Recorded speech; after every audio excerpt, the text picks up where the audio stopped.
യുദ്ധക്കപ്പലിൻ്റെ ക്യാപ്റ്റന്മാരുടെ ഒരു മീറ്റിംഗ്. ആ മീറ്റിങ്ങിൽ അവരുടെ മേജർ ഓഫീസർ അവരോട് ചോദിച്ചു, ഒരു വശത്ത് ഒരു പറ്റം സാധാരണ ആൾക്കാർ, മറുവശത്ത് കപ്പലിൽ നുഴഞ്ഞു കയറിയ ഒരു ശത്രുവിൻ്റെ കയ്യിൽ നിങ്ങളുടെ പിഞ്ചു കുഞ്ഞിനെ രക്ഷിക്കുവാണെങ്കിൽ സാധാരണ ആൾക്കാരുടെ ജീവൻ പോവും. മറിച്ച് സാധാരണ ആൾക്കാരെ രക്ഷിക്കുവാണെങ്കിൽ നിങ്ങളുടെ പിഞ്ചു കുഞ്ഞിൻ്റെ ജീവൻ പോവും. നിങ്ങൾ ആരെ രക്ഷിക്കും?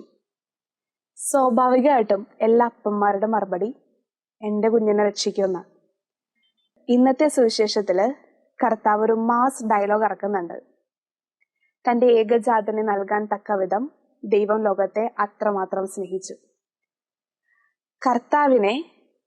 കർത്താവിൻ്റെ രക്തത്തെ ഭൂമിക്ക് നൽകിക്കൊണ്ടാണ് നമ്മളുടെ എല്ലാവരുടെയും പാപങ്ങൾ കഴുകി ദൈവപിതാവ് നമ്മെ രക്ഷിച്ചത്.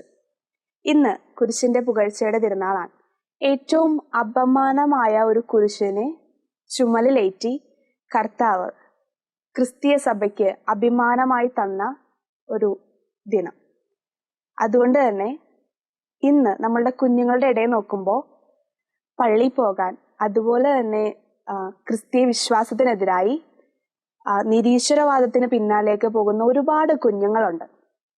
ഇത്രയും വില കൊടുത്ത് ഒരു വിലയില്ലാത്ത നമ്മളെ കർത്താവ് വീണ്ടെടുത്തിട്ടുണ്ടെങ്കിൽ, സ്വർഗീയ പിതാവ് തൻ്റെ സ്വന്തം പുത്രനെ തന്ന നമ്മളെ വീണ്ടെടുത്തിട്ടുണ്ടെങ്കിൽ, ക്രിസ്തീയ സഭയിൽ നിൽക്കുന്ന നമ്മൾ അഭിമാനിക്കണം. അപമാനമായി തീർന്ന കുരിശിനെ ഏറ്റുപറഞ്ഞുകൊണ്ട് ഇതെന്റെ അഭിമാനമാണ്, ക്രിസ്തുവാണ് എൻ്റെ ജീവിതമെന്ന് വിളിച്ചു പറയാൻ നിങ്ങൾ ധൈര്യം കാണിക്കണം. മറ്റുള്ള നിരീശ്വരവാദത്തിലോട്ടോ ക്രിസ്തീയ സഭയെ തള്ളി പറഞ്ഞുകൊണ്ട് പോവാതെ ക്രിസ്തീയ സഭയിൽ നിന്നുകൊണ്ട് ക്രിസ്ത്യാനിയായി ജീവിക്കുന്നതിൽ ഞാൻ അഭിമാനിക്കുമെന്ന് പറയാൻ നിങ്ങൾ ധൈര്യം കാണിക്കണം. എല്ലാവർക്കും കുരിശിന്റെ പുകഴ്ചയുടെ തിരുനാൾ ആശംസകൾ.